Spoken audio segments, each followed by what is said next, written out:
হত্যাকাণ্ড হয়েছে। এই হত্যাকাণ্ডের মধ্য দিয়ে 57 জন দেশপ্রেমিক দক্ষ চৌকস সেনা অফিসারকে হত্যা করা হয়েছে।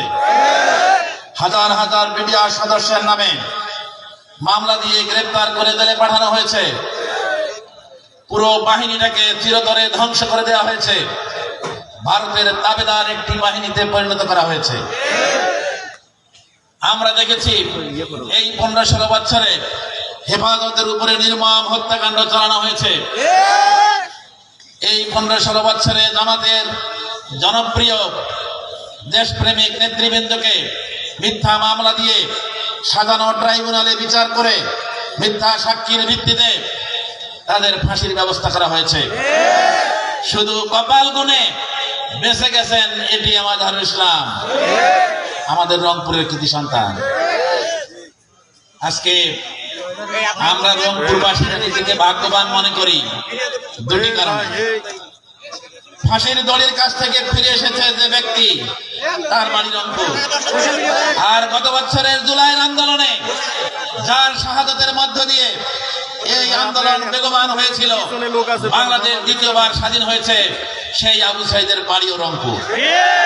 সুতরাং আমরা মনে করি আগামী দিনে আমরা সিদ্ধান্ত নিয়েছি এই রংপুর থেকে ইসলামের বিজয়ের পতাকা উড়াবো ইনশাআল্লাহ।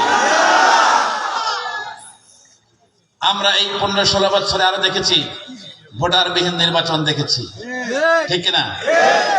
মামলা হামলা দেখেছি, গুম খুনের সংস্কৃতি দেখেছি। রাষ্ট্রীয় বাহিনীদের দ্বারা গুম করা হয়েছে, খুন করা হয়েছে, আয়নাঘর তৈরি করা হয়েছে। পৃথিবীর বুকে যুগে যুগে বহু স্বৈরাচারের জন্ম হয়েছে, কিন্তু হাসিনা হইল সবার উপরে শ্রেষ্ঠ স্বৈরাচার। পৃথিবীতে বহু স্বৈরাচার বিদায় নিয়েছে, কিন্তু কেউ কোনোদিন আয়নাঘর তৈরি করে নাই। বহু স্বৈরাচার বিদায় হয়েছে, রাষ্ট্রীয়ভাবে কাউকে গুম করা হয়নি, কিন্তু হাসিনা সরকার সেটা করেছে। এত কিছু যে ঘটেছে এই 15-16 বছরে, সব কিছুর মূলে কারণ একটা। কয়টা কারণ? একটা। সেটা হলো যে কোনো মূল্যে হাসিনার চেয়ারটা ঠিক রাখতে হবে, ঠিক না বলেন? সমস্ত সিদ্ধান্ত হয়েছে দিল্লিতে, বাস্তবায়ন হয়েছে বাংলাদেশে। এই কারণে আমরা গত বছর আন্দোলনের সময় দেখেছি ছাত্ররা মজার একটি স্লোগান দিয়েছে। তারা ওই আন্দোলনের সময় স্লোগান দিয়েছে, দিল্লি না ঢাকা, ঢাকা। আপনারা কি চান? ঢাকা। এই স্লোগানের মধ্য দিয়ে তরুণ প্রজন্মের ছেলেরা, আজকের যুবক যুবতীরা, তারা ঘোষণা দিয়েছে এই বাংলাদেশে দিল্লির তাবেদারি আর চলবে না। দিল্লির কথা মতো বাংলাদেশ চলবে না। সিদ্ধান্ত দিল্লিতে হবে না, সিদ্ধান্ত ঢাকায় হবে। আমরা মনে করি এই সিদ্ধান্ত তরুণ প্রজন্মের একটি যুগান্তকারী সিদ্ধান্ত। শুধু তাই নয়, এই 15-16 বছরে শেখ হাসিনা হাজার হাজার কোটি টাকা খরচ করে আমাদেরকে রাজাকার বানানোর চেষ্টা করেছে। বই পুস্তকে লিখেছে, সমাবেশে বলেছে, সেমিনার সিম্পোজিয়াম করেছে। প্রাইমারি স্কুলের বইয়ে পর্যন্ত ক্লাস 2-3 বাচ্চাদেরকে শেখানো হয়েছে বাংলাদেশে জামাত ইসলামী নামক একটা দল আছে, সেই দলটার লোকগুলো হলো রাজাকার। ছোট্ট ছোট্ট বাচ্চাদেরকে শেখানো হয়েছে, সেই বাচ্চাগুলো এখন হাই স্কুল, কলেজ, বিশ্ববিদ্যালয়ে পড়ে, ঠিক না?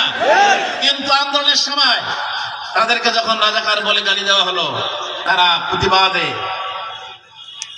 ঘোষণা দিল, তুমি কে আমি কে, রাজাকার রাজাকার। আর আরো বলল, চাইতে গেলাম অধিকার, হয়ে গেলাম রাজাকার। আমি মনে করি এই স্লোগানের মধ্য দিয়ে এই বাংলাদেশে রাজাকার বলে যে রাজনীতি করা হয়েছে, এর কবর রচিত হয়েছে। এই শব্দ দিয়ে ভবিষ্যতে এই বাংলাদেশে আর কোন রাজনীতি হবে না ইনশাআল্লাহ। যাদেরকে শেখ হাসিনা মনে করেছিল এই তরুণ প্রজন্ম আমার লোক, কিন্তু সেই তরুণ প্রজন্ম রাতারাতি সব উল্টে গেছে, ঠিক না? এই তরুণ প্রজন্ম বৃদ্ধাঙ্গুল দেখাচ্ছে হাসিনাকে। আমরা তোমার ওই সমস্ত বক্তব্য ভুলি না, আমরা আমাদের অধিকার আদায়ের জন্য সচেতন, ঠিক না? আজকে এই তরুণ প্রজন্মই বাংলাদেশের সম্পদ, তারাই কিন্তু বাংলাদেশের সম্বল, ঠিক না? আজকে হাসিনা বিদায়ের পরে বাংলাদেশের একটা আমূল পরিবর্তন হয়েছে। মনে হয় যেন 15-16 বছর ধরে যে প্রবল ঘূর্ণিঝড় এদেশে চালু হয়েছিল, সেই ঘূর্ণিঝড় হঠাৎ করে থেমে গেছে, ঠিক না? আজকে বাংলাদেশের মানুষ শান্তি চায়, বাংলাদেশের মানুষ পরিবর্তন চায়। আমরা লক্ষ্য করছি হাসিনা বিদায়ের পরে এই বাংলাদেশে গ্রামে গঞ্জে শহরে বন্দরে আনাচে কানাচে সব জায়গায় একটাই স্লোগান উঠেছে, সেটা হলো সব দল দেখা শেষ, আগামীতে ইসলামের বাংলাদেশ। ঠিক না? আপনারা কি চান? ইসলামের বাংলাদেশ, ইসলামের বাংলাদেশ। আমাদেরকে বলা হয় আমরা নাকি ক্ষমতার লোভ করি। আরে ভাই, আমরা ক্ষমতার লোভ করি না। আমাদের ক্ষমতায় যাওয়ার দরকার নাই, আমাদের এমপি মন্ত্রী চেয়ারম্যানের দরকার নাই, কিন্তু ইসলাম ক্ষমতায় যাওয়াটা খুব জরুরি। আমরা ইসলামকে ক্ষমতায় নিয়ে যেতে চাই। আমরা কে মন্ত্রী হলাম এমপি হলাম এটা দেখার দরকার নাই, কিন্তু ইসলাম ক্ষমতায় গেলে এদেশে শান্তি আসবে ইনশাআল্লাহ। নারীর অধিকার আদায় হবে, শ্রমিকের অধিকার আদায় হবে, শ্রমিকদেরকে আন্দোলন করতে হবে না, রাস্তায় নামতে হবে না, বেতনের জন্য তাদেরকে জীবন দিতে হবে না। মানুষ কোর্ট কাছারিতে গেলে ন্যায় বিচারটা পাবে। ঠিক না? ইসলাম যখন ক্ষমতায় থাকে না, ইসলাম বিরোধী শক্তি ক্ষমতায় থাকে, তারা ইসলামপন্থীদেরকে দাবায় রাখে, ইসলামপন্থীরা হয়ে যায় অসহায়। যার উৎকৃষ্ট উদাহরণ আমরা দেখেছি 15-16 বছরে আল্লাহর এই জমিনে, পৃথিবীর দ্বিতীয় বৃহত্তম মুসলিম দেশে কোরআনের কথা বলা যায় না। ঠিক না?